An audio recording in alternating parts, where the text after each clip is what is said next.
Good evening, class. This is my last discussion post for this class. So I'm going to give you a rundown in regards to my industry, which is internet marketing. Some factors that are affecting its growth as a starting point for my discussion.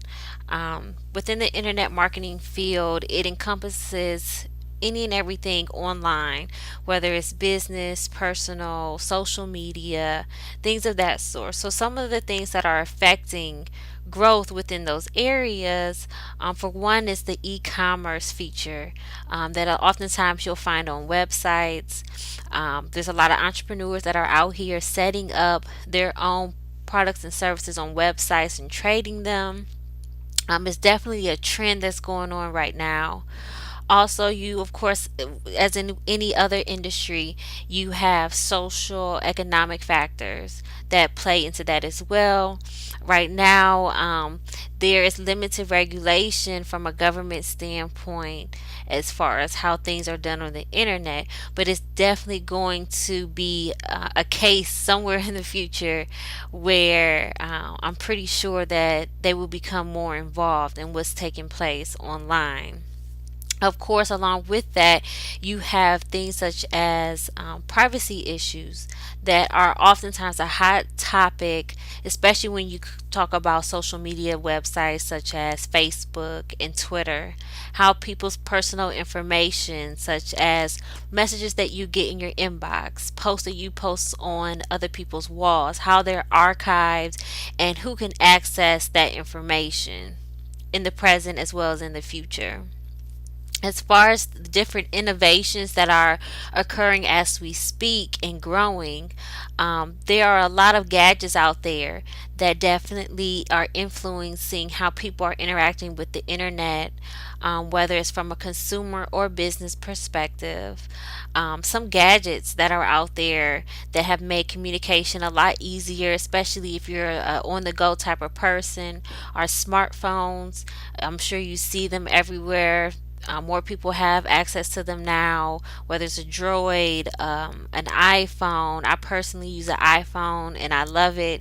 I'm able to stay connected to my favorite news stories, blogs, social sites, and I can also do my online banking, checking the weather, things that I can rely on a gadget to do. Even things such as tablets, people who are big time internet surfers and want to have access to the internet as they go. And of course, all of these things are run off for applications. So I think that applications is definitely a feature that's going to continue to grow, not just from a corporation standpoint or a major IT company, but someone who understands the technical features that go into creating applications that people can buy and trade through their device, smartphone, tablet, whatnot. Also, I noticed an increase in content management programs, whether it's for a website, updating your website, or even your social media sites. I personally use a program called Hootsuite. It's free, but you can also purchase the upgrade, and it allows you to get the analytical information that you need, as well as manage multiple social media sites from one location. So you don't have to log in and out just to update your Facebook or your Twitter or your Foursquare account. And it makes it very easy to use. So I'm starting to notice more websites that are coming up from that. Also, there are new features that are taking place on some of the older social media websites, such as Facebook. Now, Facebook offers where you can change the layout of your page into a timeline, and all of your page's information dating back to when you first joined Facebook can be archived by you and also your friends that are on Facebook. On LinkedIn, you can purchase an account upgrade, which allows you to send what's called send in mail directly to people without having a personal connection with them through your circle of friends as in other professionals on there. And then, of course, privacy statements are constantly changing. People's access to your information, how it's archived, is always going to be a hot topic, and different ways of dealing with that. Every time there's an infringement on that, or someone feels as though they're being disfranchised, it's going to continue to be a hot topic as well. On the other end, there are also consumer trends that are taking place. Um, People are relying on the information that they're getting off the internet to make big purchases and life decisions.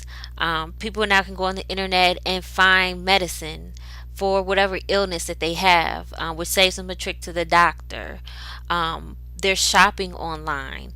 They're looking at products and services from a company, and they're allowing that first impression and information that they get off the internet play a key influence and role in whether or not they purchase that product or service from that person. So now you even have an increase in review websites that'll test the credibility of businesses and people as well.